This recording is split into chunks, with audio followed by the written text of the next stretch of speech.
I've been tracking the ship here on the ship tracker for 2 weeks as it's gone from Indonesia down the east coast of Australia. We can't see it yet. It's somewhere out there getting closer, but it's picking up speed.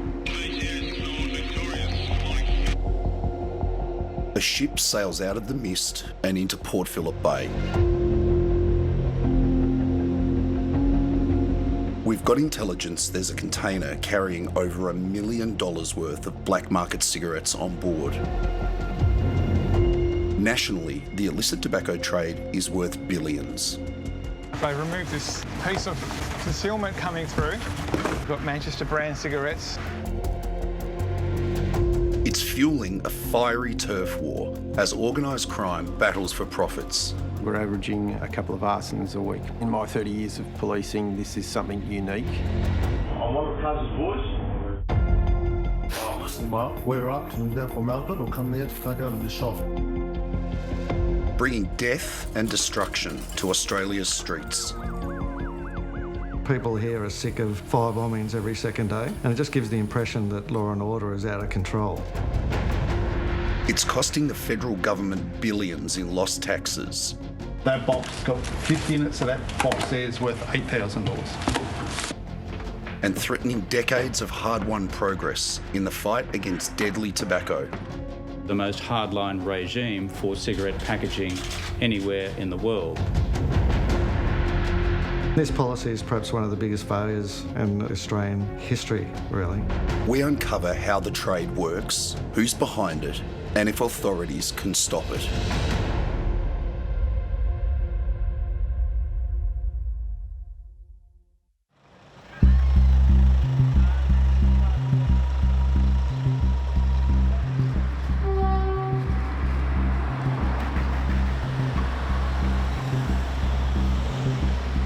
To grasp the monumental scale of the illicit tobacco problem in Australia, you have to see it at street level. Hundreds of stores flogging smuggled cigarettes to grateful customers. So I'm here in Noble Park in Melbourne's southeastern suburbs. I spoke to some contacts in the industry, and they told me that there's an illicit tobacconist here that is probably one of the busiest and most lucrative in the state. We've got a concealed camera in this coffee cup, so I'm going to head into this tobacconist now and see whether they're actually selling any illicit brands.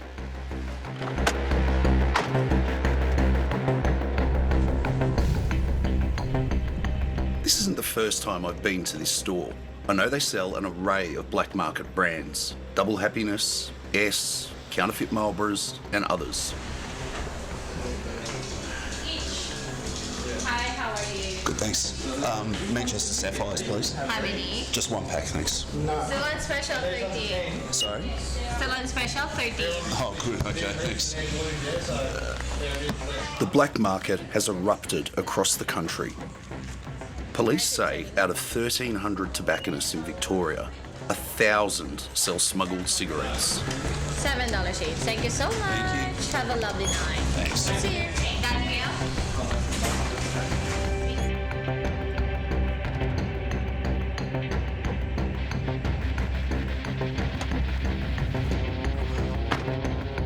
There are a lot of people in there, and they were charging $13 for a pack of Manchesters, which is the cheapest that I've seen, and is roughly a third the price of the cheapest pack you'd be able to buy at the supermarket. I've been watching this shop for days. A constant flow of customers goes in and out, carrying cartons of cigarettes, all paid for in cash. We got this tip and others from tobacco industry sources. It's staggering. Australia has world-leading tobacco controls, yet the black market is thriving in plain sight. The cheapest legal pack of 20 cigarettes costs you about $33. 30 of that goes to the government in tobacco tax or excise and GST. If you buy an illegal pack, it costs you on average $17. None of that goes to the government.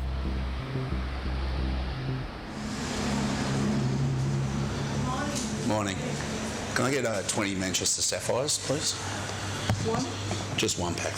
Yeah. For years, authorities were blinkered to the threat. Now, outpaced by the explosion of the illicit trade, they're scrambling to catch up. There's one particular brand that seems to be everywhere. It's sold in stores across Australia. Hi, good thanks. Can I get 20 Manchester Sapphires, please? Do you have Manchester Sapphires? Manchester Sapphires, yeah. Manchester Sapphire. Yeah, just one pack, thanks. The true size of Australia's tobacco black market is unknown, but the big tobacco companies say brands like Manchester are leading the pack. So this small shopping strip in the southeast of Melbourne is just the perfect example of how prolific these illicit tobacconists are now. In the space of 50 metres, you've got one there, and one there, all selling illicit cigarettes.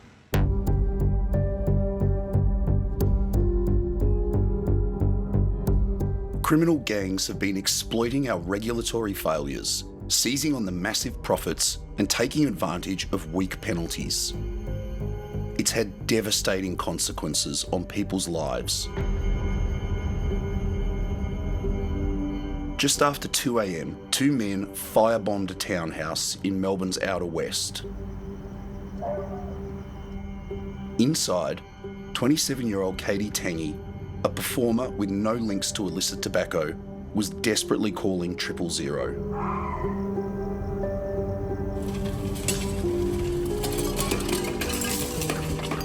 Just nothing short of a tragedy.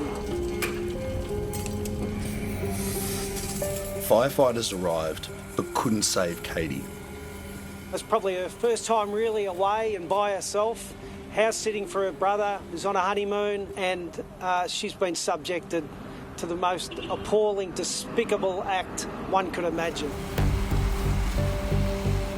Police say neither Katie nor her brother had any connection to the tobacco wars. These offenders have targeted the wrong address. Katie Tangi was the first innocent life lost, but there had already been several close calls. In January last year, a tobacco shop in Melbourne's outer north was set ablaze in the early hours of the morning.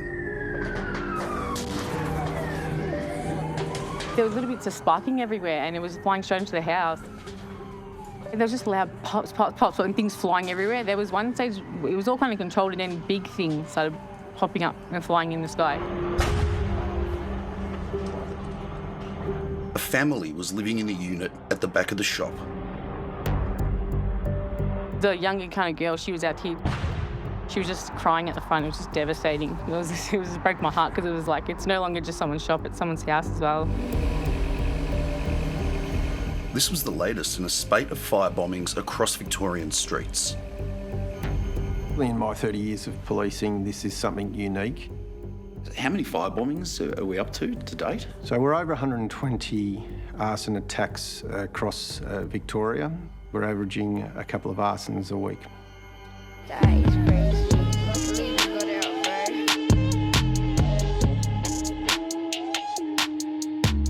The wave of arson started spreading interstate, hitting Western Australia, Queensland, and engulfing South Australia too.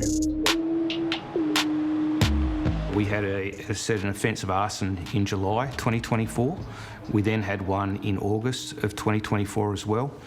Between September to October, we then had 16 arsons. The mayhem in Victoria is being driven by criminal syndicates, battling for control of the trade and settling personal scores. The Haddaras are said to have controlled Victoria's tobacco trade, with Fady Haddara at the helm of a powerful criminal empire. Underworld boss al-Mahamid is now fighting for control. You're offering $2,000 a week and $100,000. Four Corners geolocated his whereabouts in this video to Haddara in Dubai, though he's virtually untouchable wherever he now is in the Middle East. Hammad has been paying foot soldiers to firebomb tobacco stores and extort shopkeepers. I'm one of Kaz's boys. You got 24 hours. If you're not out of here by the shop is going to get burnt down. These aren't the only players. Tobacco is so lucrative, multiple syndicates have jumped into the game.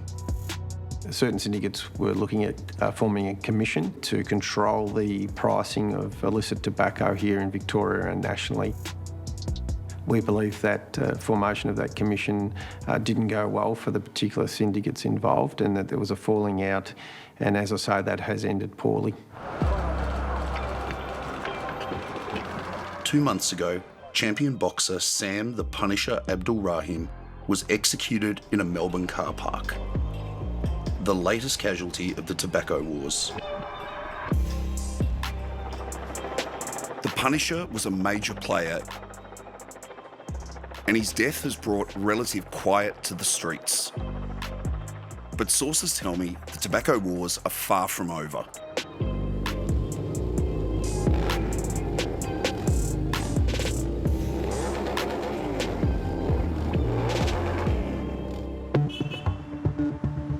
How did smokers from Hobart to far north Queensland come to rely on Manchesters, turning them into one of Australia's most sought-after black market cigarettes? The story begins half a world away, in a commercial hub in Dubai called Jebel Ali.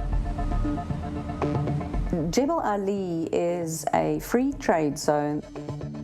A lot of the manufacturing of a product like this within Jebel Ali could very well be legal and licit. Toledo Snickers is one of the world's foremost experts on the illicit tobacco trade. Manchesters are legally manufactured in and sold from Dubai, but then smuggled into Australia. At the point of manufacture, it's difficult to seize them, it's difficult to detain them, because they're not illegal. They're being manufactured quite legally. The difference is that they are being sold on the illicit market of a different country. So where they are sold, no duties are paid on them, no taxes are paid on them. Industry sources estimate there are around 20 factories producing up to 200 billion cigarettes flooding out of the UAE every year, right under the noses of the Emirati rulers. Free trade zones do create investment opportunities. They do create significant job opportunities for any country. And I think particularly for a country like the UAE, where they need to start investing in a future where they might not be as oil rich as they are today. And so that's, a large part why it's so important to them. I asked the Emirati government what they're doing to stem the flow of cigarettes from Jebel Ali, but they didn't respond. I've uncovered that the man who owns Manchester is an influential Syrian businessman operating out of a free trade zone in Dubai. Here he is meeting the Russian foreign minister. While he owns Manchester, there's no suggestion he smuggles cigarettes.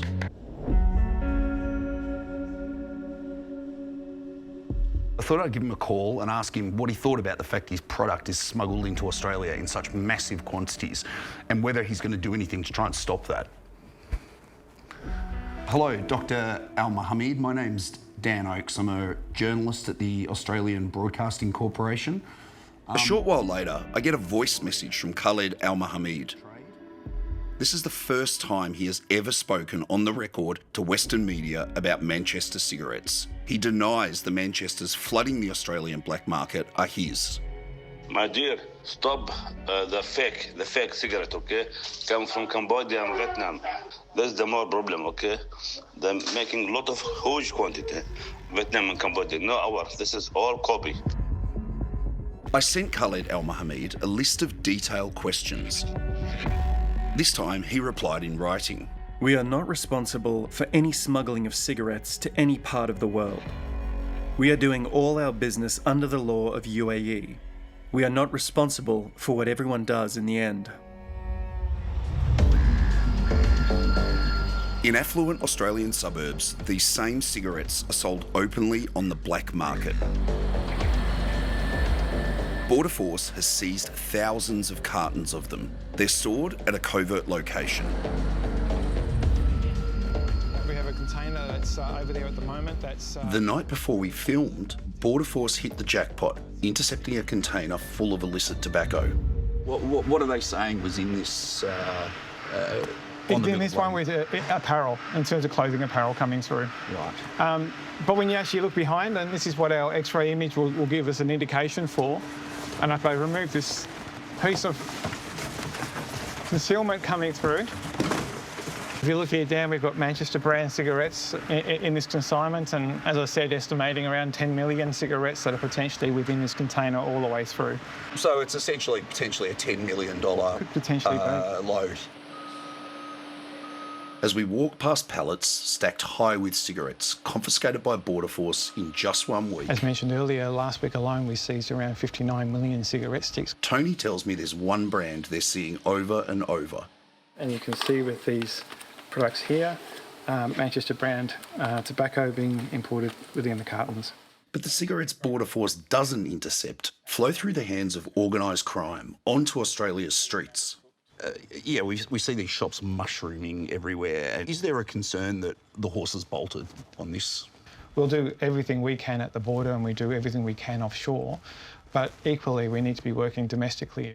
Well, certainly we're on the right. Tony Smith says while Australians continue to smoke black market cigarettes, the federal government will keep losing tax revenue. This year, financial year alone, around 2.3 billion in lost excise and revenue that could have been received at the border. It's a significant amount of money that could have been funnelled into other forms of government support, whether that's through roads, but importantly health, education and all of those other things that we rely on day to day as a community. The worst part about that is it's not just being wasted, it's being used for other forms of criminality, could be converted into border control drugs, weapons, firearms or anything else that is no longer a victimless crime.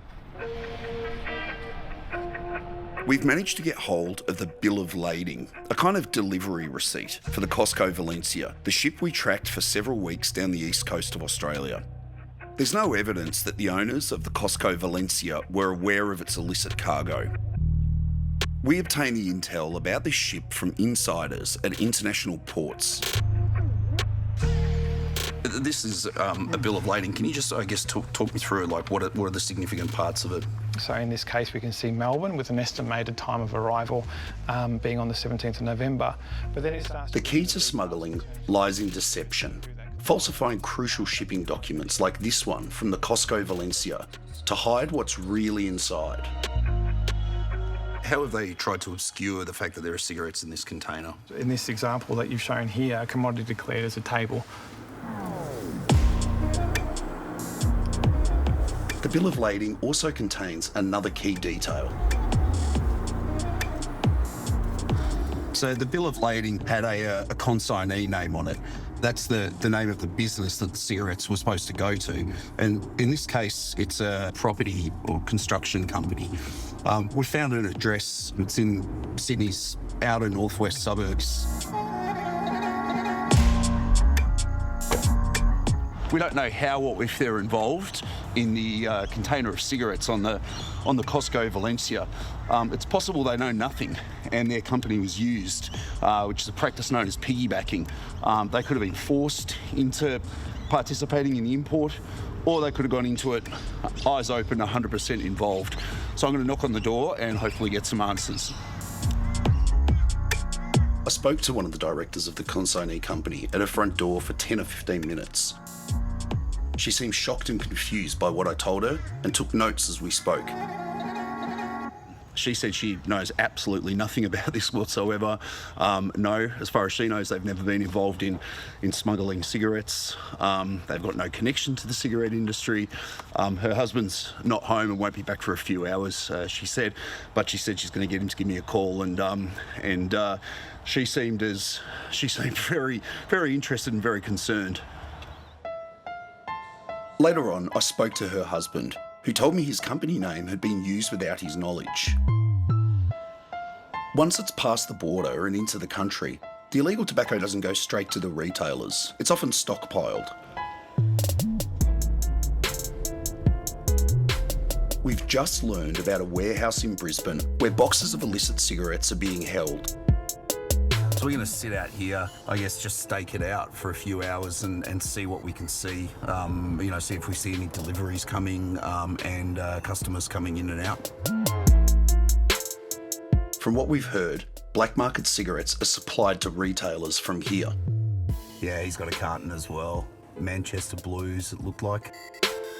We've been told members of the public can just wander in off the street. After a while, I decide to go in, have a look and see what the scale of their operation is.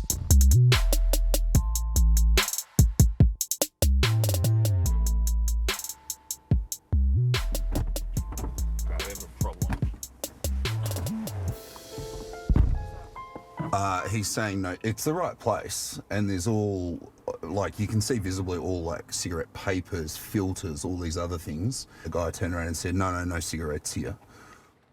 But the answer is different when Four Corners producer Mayetta goes in soon afterwards. So, Tell me what you saw. definitely had a big carton of Manchester Reds. Took cash only. There's a van? Yeah. She sees cartons of Manchester Reds and double happiness. And then a van leaves the warehouse. Yep. We follow it, but it stops just around the corner. He's just sitting there in his high ace. Oh, no. Now he's going into the self-storage place. You can see him. He's there leaning against the van there. Yeah, just he's loading cartons in and out of that van, yeah. He's working. He's loading up the van. That's the third box in. Is it just boxes? Is that all you can see? You can't see... Huge boxes. I can't see what's on them. Yeah, but you can't see what's in them or anything. From what we see, the warehouse is a hive of activity. This is a thriving operation. We've discovered that the man whose company operates from this address owns at least half a dozen tobacconists across Brisbane. We return to the warehouse to follow another van making a delivery. What's the van's going? That way.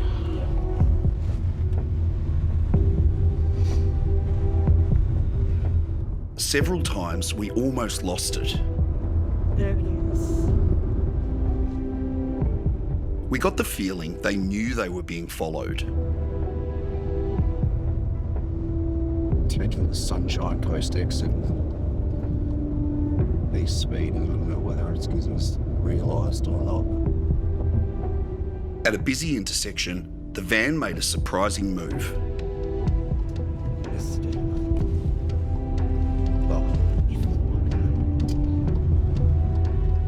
He basically waited until the light went red and then sped through against the red, probably knowing that I wasn't going to follow him through the red light.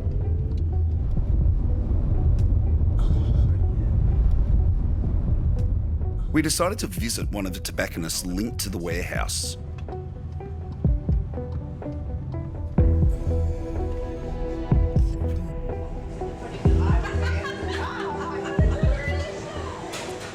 Producer Mayetta went in and confirmed they sell illicit cigarettes.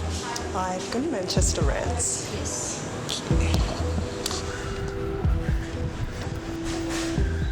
I went back in to try and speak to the owner. Hi. My name's Dan Oakes. I'm a reporter at the ABC, a journalist. I was wondering, could I speak to the owner, possibly?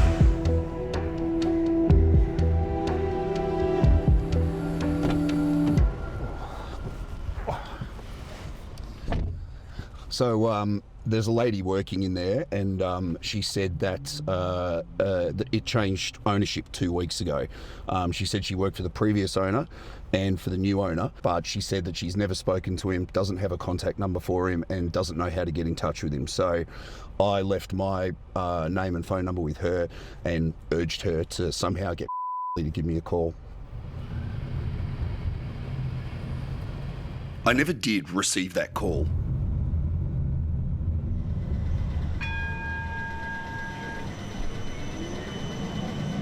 For decades, Australia's war on tobacco has been fought largely with high taxes and public health policy.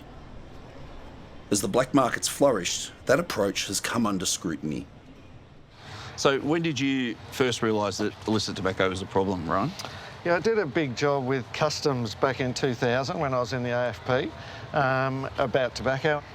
For years, Rowan Pike was the senior investigator for the Federal Police and then Border Force. And that really alerted me to the fact how much illicit tobacco was in the marketplace.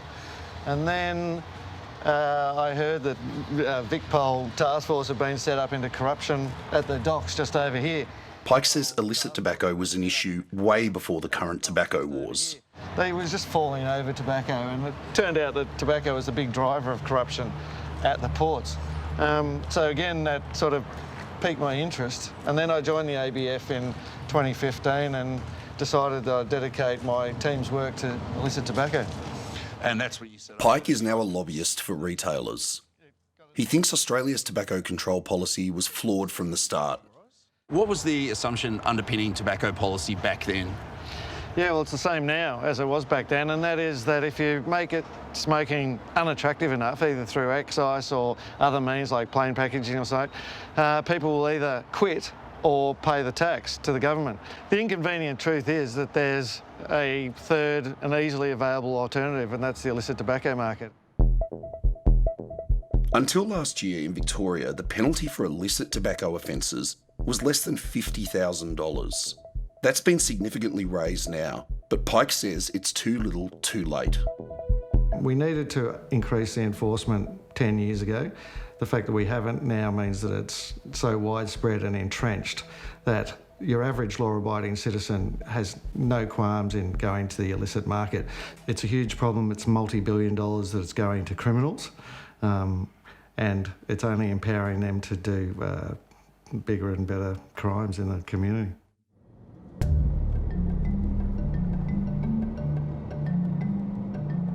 While organised crime is riding high on black market profits...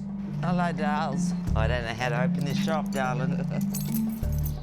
At the other end of the line, legitimate tobacco shop owners like Pam Wright are suffering. I met Pam at one of her stores in Townsville. She's had to lay off staff because sales are down.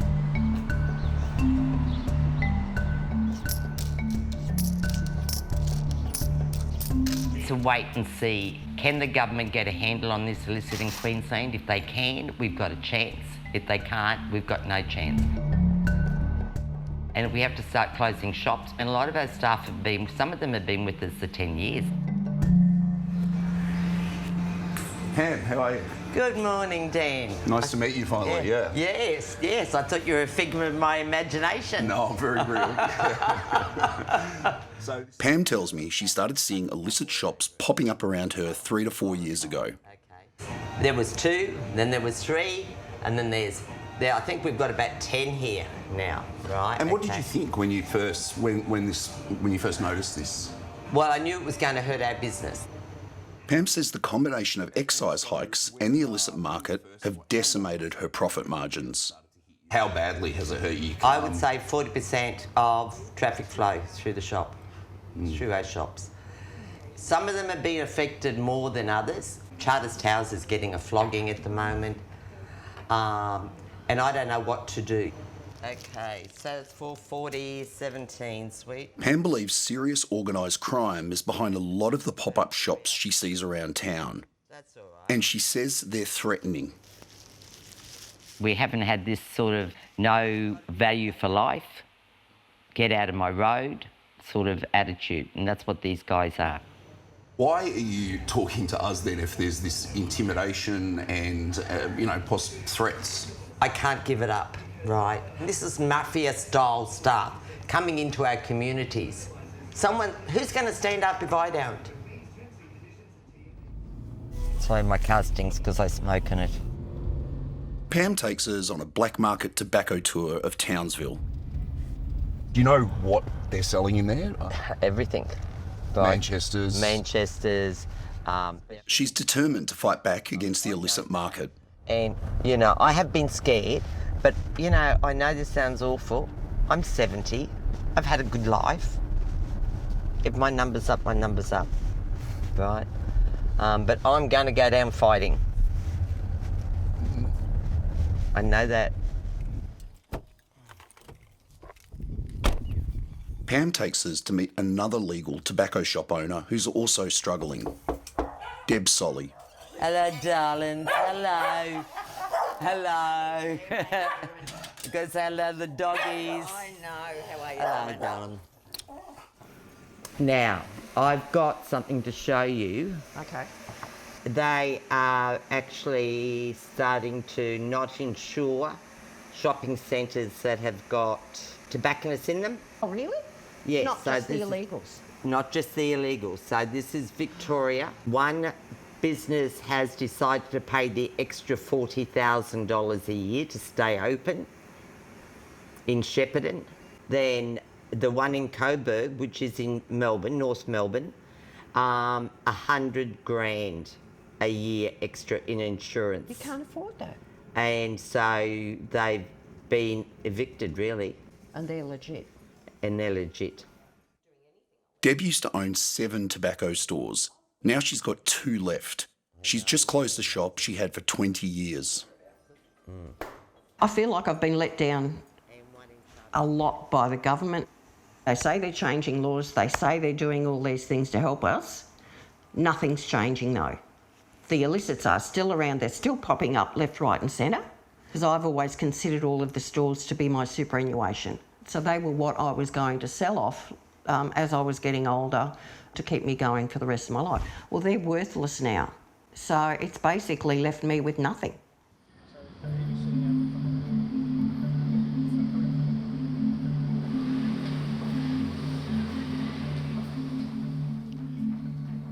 Australia has world-leading tobacco control policies, and Simon Chapman is one of the architects. I think those two tests are things which... Chapman spent years advocating to drive down smoking rates with plain packaging, advertising bans and high excise, and saving lives. That period, from the late 1970s through to the mid-1980s, changed everything. He's been successful. Australia's smoking rates are amongst the lowest in the world. Chapman strongly defends high taxes on tobacco and says cutting or freezing excise would reverse a strategy that has saved countless lives. Many in the public health community agree. The question that you were repeatedly asking me is whether we should drop the excise, and I don't think we should. Chapman's been fighting big tobacco for decades, and he's not finished yet. He argues that big tobacco companies have long worked to drive down the price of legal cigarettes by exaggerating the size of the black market. Look, we've got a principle in tobacco control which is called the scream test. Basically, this means that if you follow the media monitors and look at what the tobacco industry are saying about policies X, Y, Z, if they are screaming very loud, you know that that is a policy that is going to bite hard on their bottom line. And the things that they have screamed loudest about throughout my career are probably tax number one. You have a deep-seated hatred of big tobacco. Do you think that risks blinding you, though, to what people are actually in good faith and... Look, I think people who look in the mirror and see what they're asking for is exactly the same as what big tobacco is asking for, are political, useful idiots. Until recently, there's been no coordinated crackdown on the illegal tobacco market. Police target the organised crime syndicates running the trade, but rarely shut down the retailers selling the cigarettes.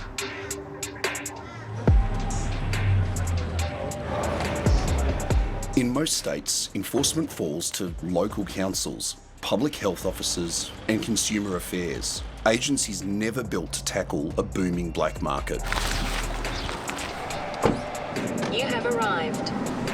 Our mission is to attend the target premises and undertake inspections.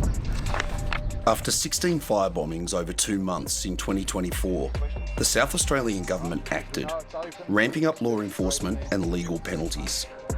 We really wanted to make sure here in South Australia we were killing it before it escalated. Andrea Michaels is the South Australian Minister responsible for enforcing small business regulations and consumer affairs.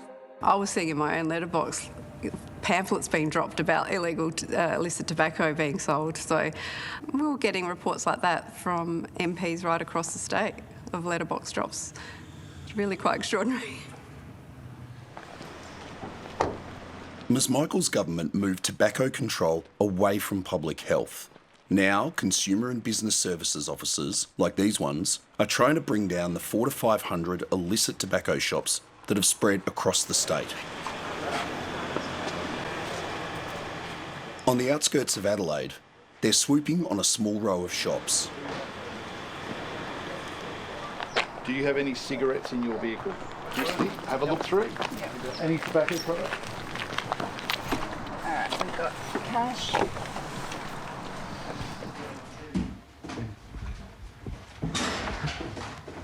Well, there's a big box here full of all different types of Manchester cigarettes and other brands, including Mick and what appear to be counterfeited Benson and Hedges.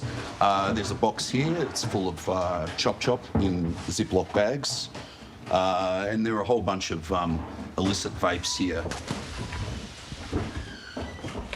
You can see really faintly written here, tobacco vapes shop, and what appears to be like a pretty crude drawing of a vape here. I mean, if you went back over there and had a look at this shop, you would probably not have any idea what it was selling. It just goes to show, you know, these shops are popping up. They're not even bothering to advertise what they're selling. They rely on word of mouth, and that's good enough. Even while the raid is happening, the customers keep turning up. Well, I'm on camera, boy. Yeah, I wouldn't bother, mate. It's being raided by Consumer and Business Services. Were you wanting to buy cigarettes? No, to buy some gear. Some gift? Yeah. Oh, okay. I'd just head off if I were you. You're not going to get any ciggies here today. Damn it. So the Consumer and Business Services finished raiding this tobacconist, and there's a gentleman in the back room there. They've spoken to him. Apparently he's not being hugely cooperative. I'm going to go in there and have a chat with him, see if I can find out, you know, maybe anything about who's running this place or who owns the business. No. Sorry, Are you the manager or owner of this? No, No? Sorry, brother. No, the boss. The boss? Yeah, the boss, no. Not here? Not here. The shopkeeper doesn't speak much English, but calls a friend to translate. He's coming soon? The friend, the English. Hello? Hello? Yeah, he's asking me to translate. Oh, sorry, who am I talking to? Ali. Oh, hi, Ali. My name's Dan. I'm a reporter from the ABC. We just want to know, is he the manager of the shop, or does he... He's asking if you guys don't take any photos because he's just looking after the shop. Sure, okay. So I've just spoken to the gentleman inside. He's saying that he only started work here 2 days ago. He had a phone conversation with someone he's referring to as the boss, who told him to come here and start work. He says he had no idea that, you know, that the cigarettes he was selling were illicit. He doesn't know what's happening here today. He doesn't really want to comment on what's happened because he says he's only worked here for 2 days and he doesn't even really know who the boss is. Straight after the raid, the shop remained open. We asked Minister Michaels why.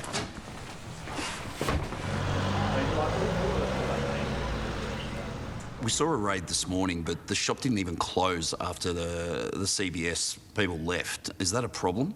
That is one of the real issues, just the flagrant disregard of what the laws are.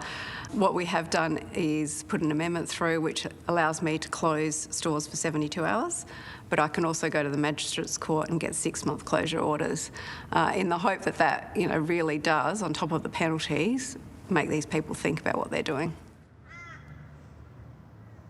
2 months later, Four Corners returned to the same shop. It was still open, still selling Manchesters, and it was busy.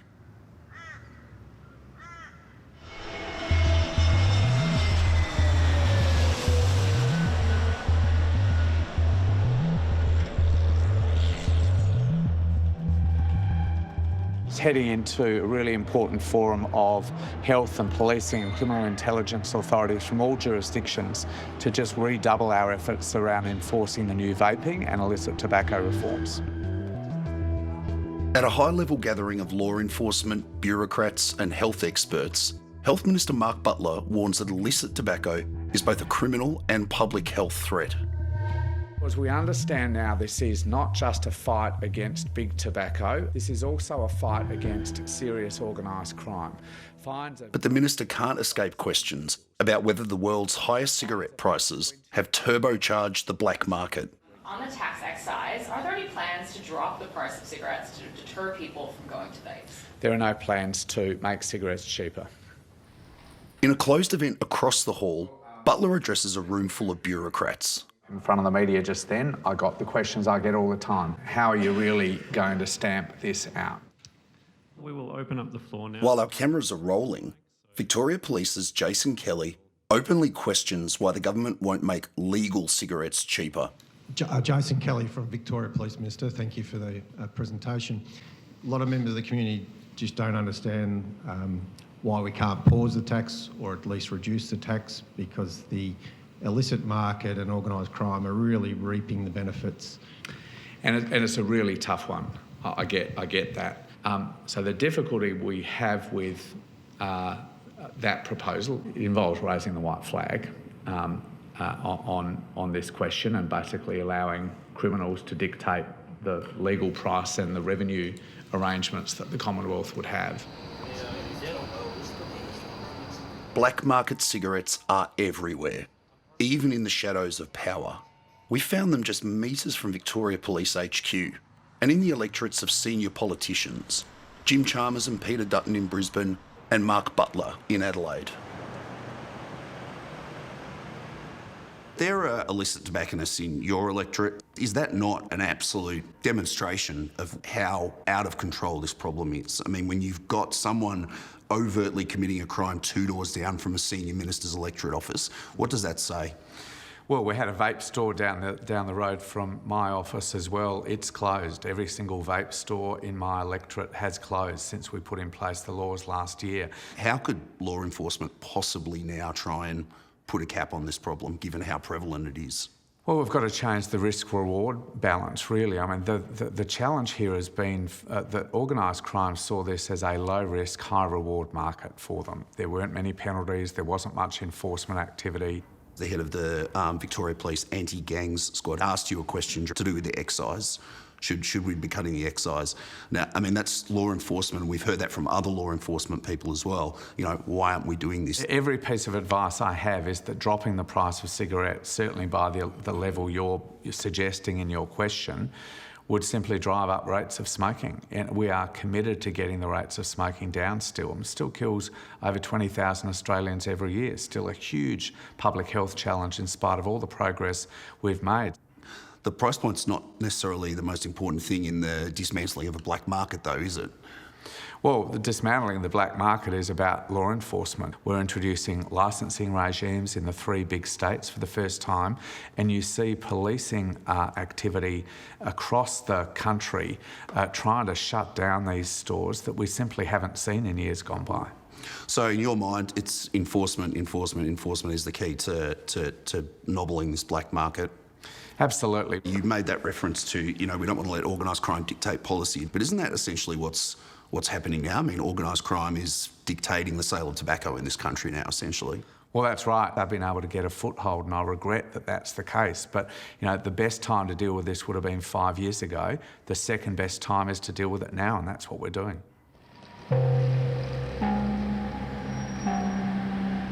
When you put aside the fire bombings, deaths and lost billions, what's clear is the flow of cheap black market cigarettes is not going to stop.